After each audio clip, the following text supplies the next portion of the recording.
All right, what's up, everybody? We're about to get started with Kickstart Round B here, Round B 2020. And so, just to clarify what you're looking at, the screencast and the video in the top right is me live competing in the round, and what you're seeing me talking here is me from the future in the top left.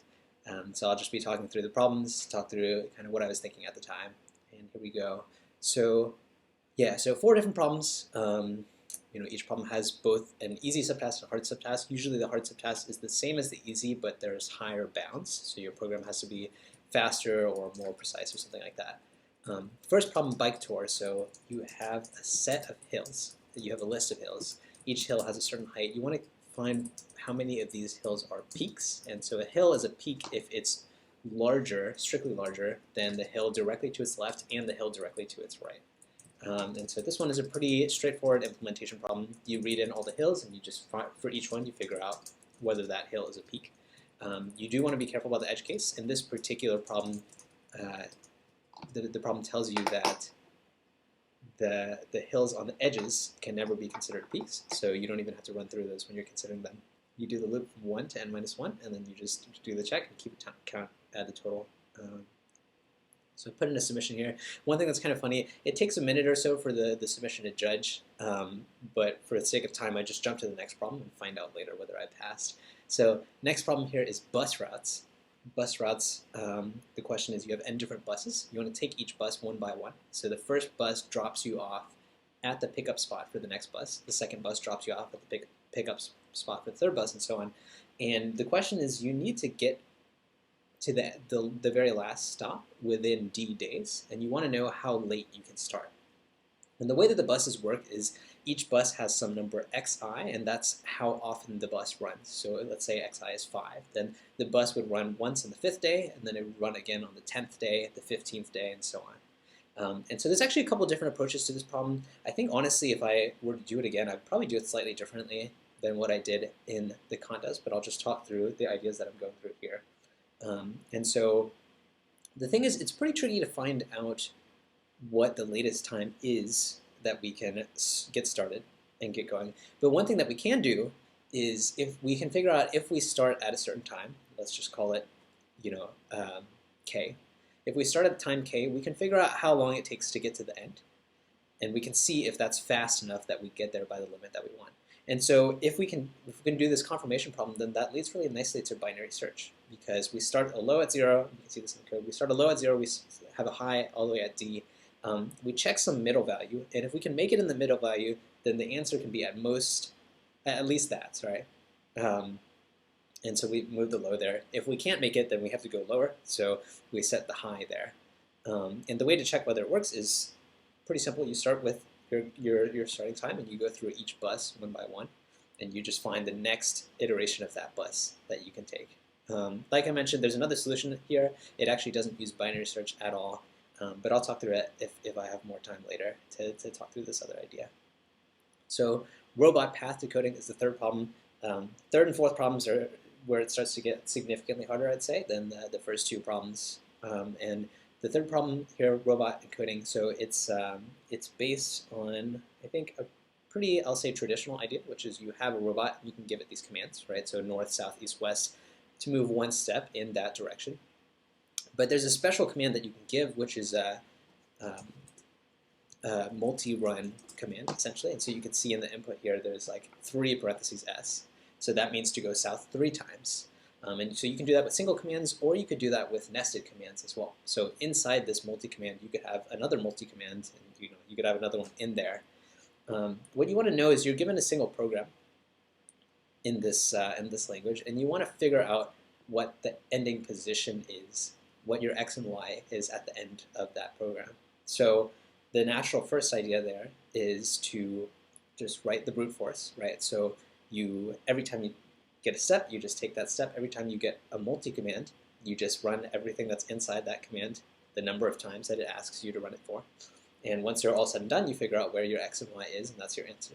And that's enough to get the small test set here, which is worth a decent number of points. But it turns out for the large test set, that doesn't work. And the reason is because of these nested commands. So like we were saying, you can nest one multi-command inside another one, which is inside another one. And it turns out that you can actually if you nest it this way, it could be an exponential number of moves. So we have to do something that's smarter than that. And one of the ways to do that is essentially with recursively solving the inner part and using that. So the key is that, let's say that we want to run through a loop 5 times, right? Then we might be at different positions at the start of each of those 5 iterations, but the amount it'll move us by in terms of x and y will always be the same. So all we have to do is we have to run the loop inside once. We have to figure out how much it moves us on x and y. And then we can just multiply that by 5 instead of running that again 4 more times. And so this leads to a natural idea here, but you still have to think through the implementation, right? And here I chose to write it out recursively. I actually have this array dp, dynamic programming. And so dp of ij is if I have an inner substring, which goes from the ith character to the jth character, this is the x movement and the y movement on that substring. And so the idea is I'll run it on the inside, and I'll solve that part recursively, and then I'll take the value that comes in the dp table through that. So you can see I'm writing some boilerplate here. You run it on the whole string, you take the answer on the whole string, and you output that. The magic is in this function figure. And so figure takes a low and a high point of the string. And so for that substring between low and high, we want to figure out what the x movement and the y movement is, and then we want to store it in this dp array. So a couple cases to deal with here, right? We're going to loop through each character one by one, and if it is one of these basic characters, the north, south, east, west, then we're just going to take that movement and count it as the x or y, and there's some tricks to make that a little bit easier to code. You can see the xc4 and the yc4 here. But if it's a nested command, if it's a multi-command, then what we're going to want to do is first we're going to want to find the end of that parenthesis command, and then we're going to loop the entire inside interval. We're going to call this same function figure recursively on that one. We're going to figure out how much that moves us, and then we're going to go to the end there. So you can see here, I'm checking if the number is a digit. I actually changed the number, so it guarantees that the multi-commands are run between 2 and 9 times. I just put a 0 there just in case if there was a 1 or something, but I don't think that's actually necessary. Right, so first step here is to find where this parenthesis sequence ends, right? So what it's going to look like is we're going to have a digit, we're going to have an open parenthesis, and then a bunch of characters inside, and then finally the corresponding closed parenthesis. And it turns out that finding the closed parenthesis for an open parenthesis in a particular sequence is actually not that simple. And so you can see what I'm doing here, but for example, inside that sequence, there could be its own open close before the very end, and the close at the end is actually the one that that corresponds to this particular open that we're looking at. So I'm doing a loop here to keep track of where I am with the open and close, and to figure out that endpoint. I think that's so clog semicolon. I think that okay, yeah. So that should just be clog plus plus, and great. So at this point, clog ends up at a spot which is the very first character after the close paren. And so you can see here, I want to run figure for I plus 2, right, which is the start of right after the open paren, and all the way up to clog minus 2, which is right before the close paren.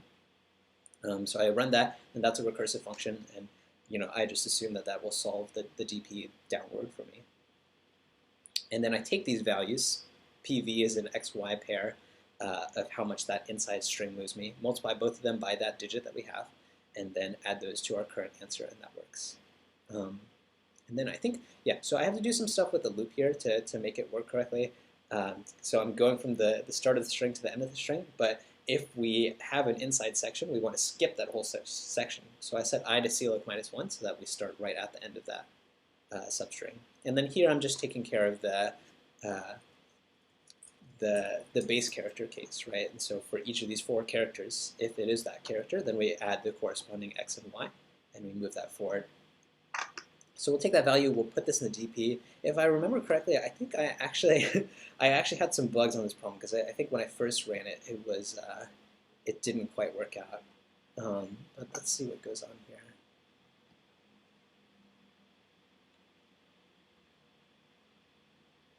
Cool. Yeah, and so the overall runtime of this algorithm is n squared. It turns out that it's possible that, and n is the number of characters in the string. It turns out that it's possible to do n, actually, but for this particular problem, the constraints are small enough that n squared is fine, so just keep it simple here. So I'm running this. I think I got it wrong. Yeah. So I mixed up north and south because I thought north would be y plus 1, south y minus 1. And it just turned out that the way the problem was written is the other way. So I fixed that up. I think there's still some issues. Yeah, in fact, so I have an endless loop. I got the first 2 test cases correct, but then on the 3rd test case, I just didn't output anything at all. I think it's something silly here with the for loops. Yeah, I see it. So in this while, where I'm going through the characters, I actually index into SI when I should be indexing into SCLoc. CLoc is my current position, current location. And let's see, it's taking me a little while to figure out.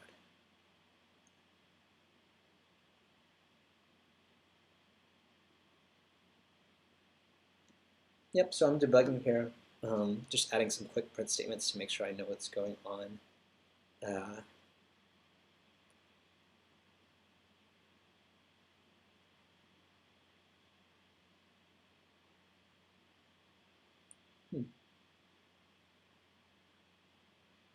Yeah. So as it turns out, the bug is actually all the way inside. So these print statements aren't super helpful to tell, but at least it'll tell me that I got through 1 iteration and no more. And we'll see. I do remember this took me a little while to figure out.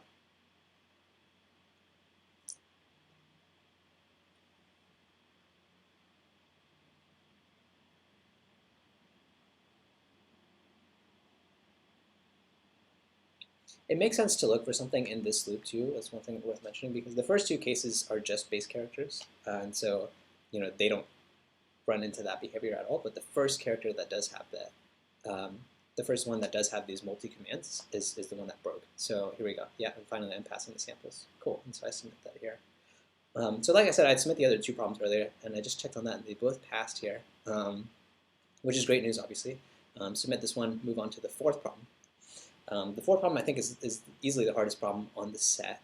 The problem is you're on a rectangular grid, and you're currently at the location 1, 1. The grid is W columns wide and H rows tall, and you want to get to the square W, H. And the way that you move is whenever you're at a particular location, with a 50% chance you move right by 1, with a 50% chance you move down by 1, unless you're at one of the borders already. So if you're all the way on the right edge, then you'll only go down. If you're all the way on the down row, then you'll only go right, and so on. So with this process, you can show that it's guaranteed that you'll make it to the W, H square eventually. But in this problem in particular, there's a rectangle, and a rectangle anywhere in the grid, and that rectangle is cut out entirely, and it's replaced with a hole. So you do the same movements as before, but if you ever walk into the hole, you fall through and then you don't make it successfully to the end. And this problem is asking for the probability that you make it all the way to the end. And in particular, W and H are quite big, so both of these go up to 100,000. And if you think through the math there, that means that the number of squares in this grid is 10 billion, which is quite a bit, and it means that we actually have to take more advantage of the structure here. So there's a lot of fundamental probability ideas that come into this problem. I actually like this problem a lot. The first starting idea is a dynamic programming idea, and the idea is essentially for each square you can compute the probability that if you're at that particular square, you'll be able to make it successfully to the end corner.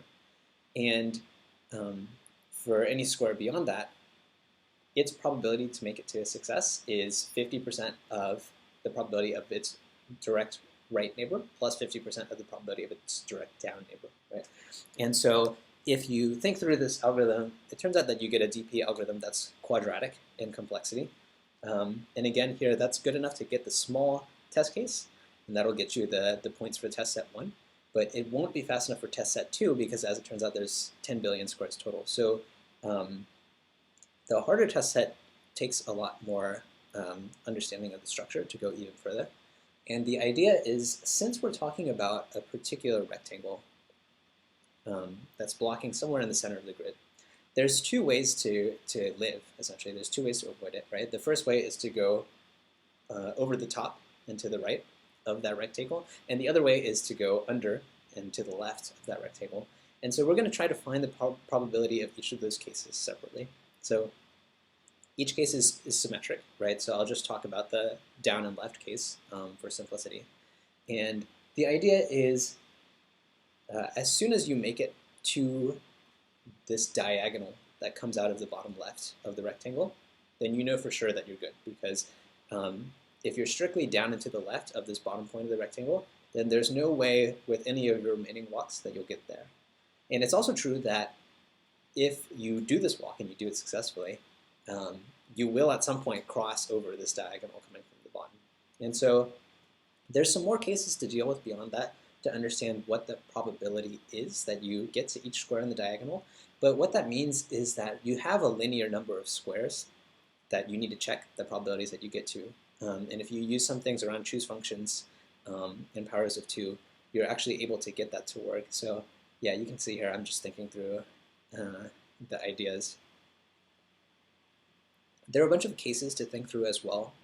So one obvious case is that the rectangle itself could be all the way on the border, in which case, like let's say it's on the lower border, right? Then there's not two routes. You can't go below and under, you can only go up and to the right.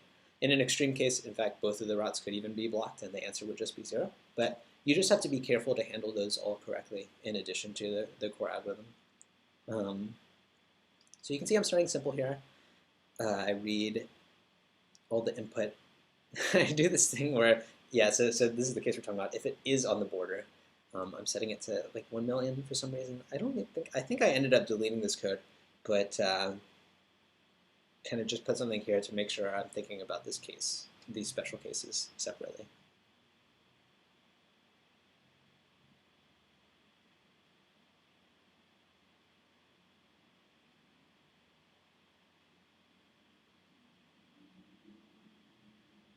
Cool. Here we go. Yeah. So now we're starting to get into the diagonal idea, right? So, and again, I'm starting with just the down and left, and so U is the lower column coordinate, and R is the larger, the smaller. So U is the smaller column coordinate, R is the larger row coordinate. What that gives us is this point that's on the bottom left corner, and what we're going to do is we're going to keep walking down one by one on that diagonal and find the probability of each number there. So let's see. Yep. So the way to walk the diagonal is one by one. You move the column number back one, and you move the row number 4 one, right? So ly minus minus lx plus plus. And there's some interesting cases to deal with when you get to the edge, because like we were saying, everywhere on the rectangle, usually your probability is 50% to go right, 50% to go down, right? But if you're at the edge, you can actually only go right. So that is a special case that you have to adjust for separately.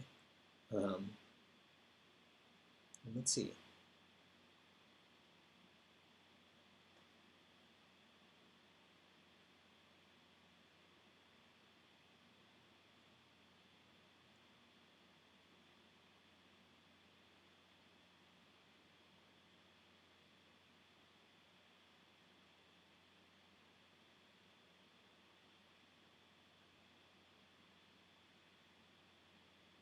I should mention, by the way, this is one of those problems too where there's a lot of different approaches that work.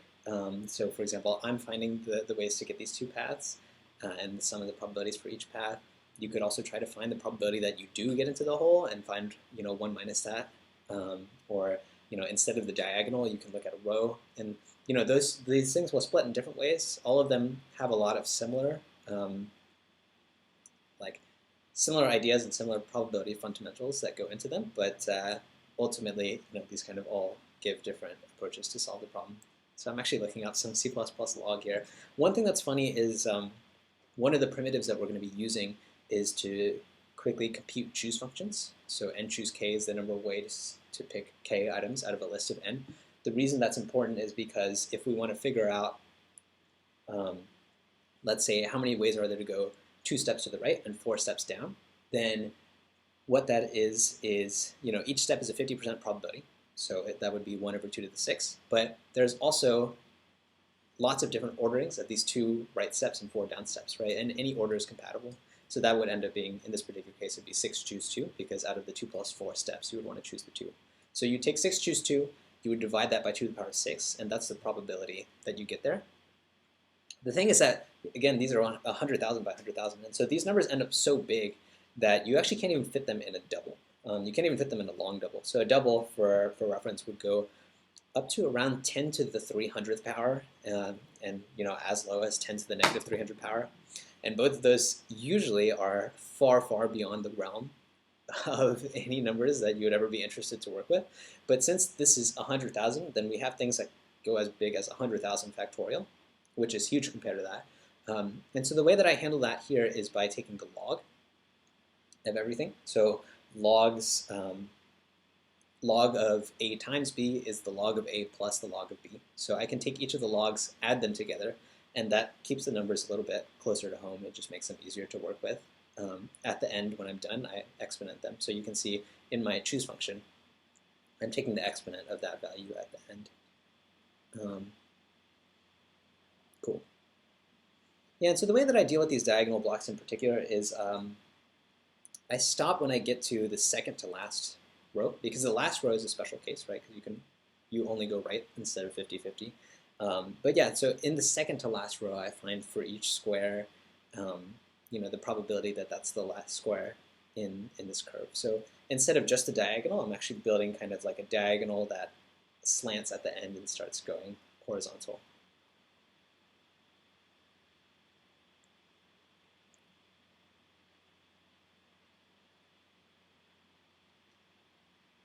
Yeah, I remember that. There was a lot that went into the debugging for this problem as well. I think I had like several bugs before I got to the end, but let's see.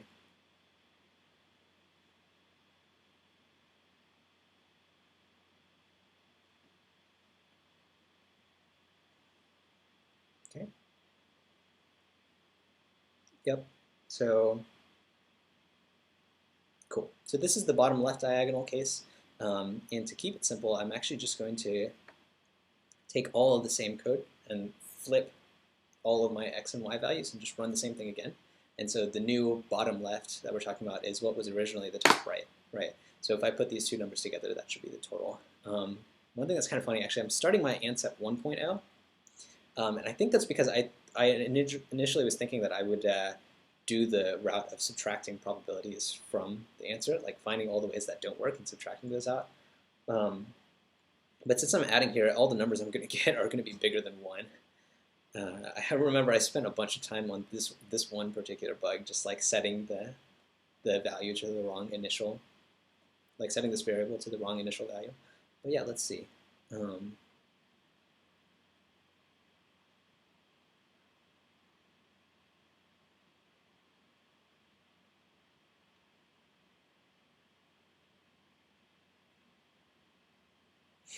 Change this variable to 1 and then back to 0.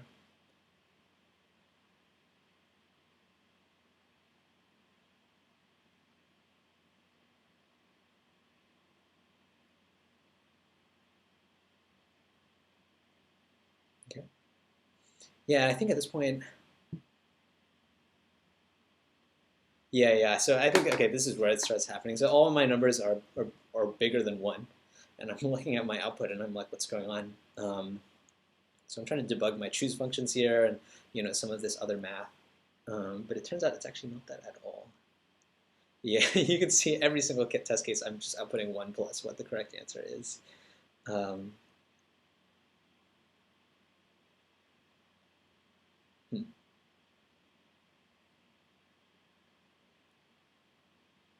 Yeah, and now at this point I'm thinking like, okay, maybe my choose function math is wrong. So I'm going to look into that and read all those values there.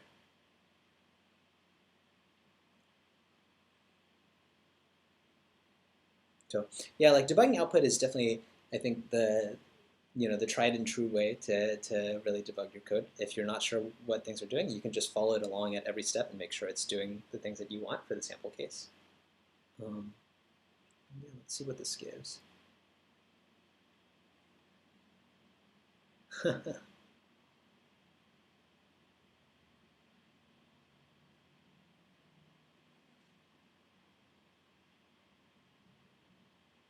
You can see in the camera, I'm so confused right now.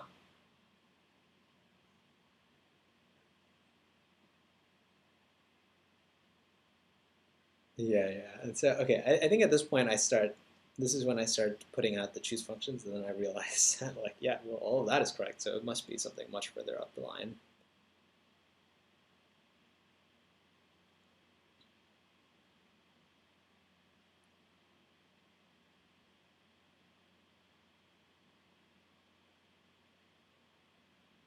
All right, there we go.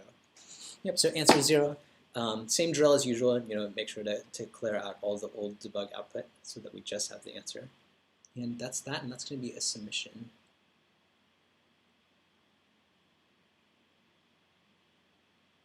Oh, one more thing here. Yeah, so all this is just adding floating point precision. So instead of outputting 0, it'll put 0.000. I think you probably don't even need that, but I just put it there to be 100% sure in case my answers weren't precise enough. And that's a submit. And yeah, honestly, at this point, like I really thought I thought I was way behind because even after the third problem, I was a couple minutes behind. Let's see. I ended up barely winning. Yeah, you can see me getting excited on the camera here. But yeah. So I mean, I was quite a bit behind on C. I think honestly, I still have a lot to improve, especially on these last two problems. I think there's a lot that I could have done better. But yeah, this is fun. Cool, and I think that pretty much wraps up this video. If you guys are interested in competing in these yourselves, super recommend. Google has a lot of contests, a lot of different problems. It ranges all the way from world-class challenges down to challenges for people who are just getting started with coding. I think it's honestly one of the best ways to learn to code and to improve your skills there. So they run contests once a month. And you get to submit on old contests too. If you want to do some of these problems, these same problems for practice, you can do that as well. I'll put a link in the description below. But yeah, that's pretty much all for this video. Catch you guys later.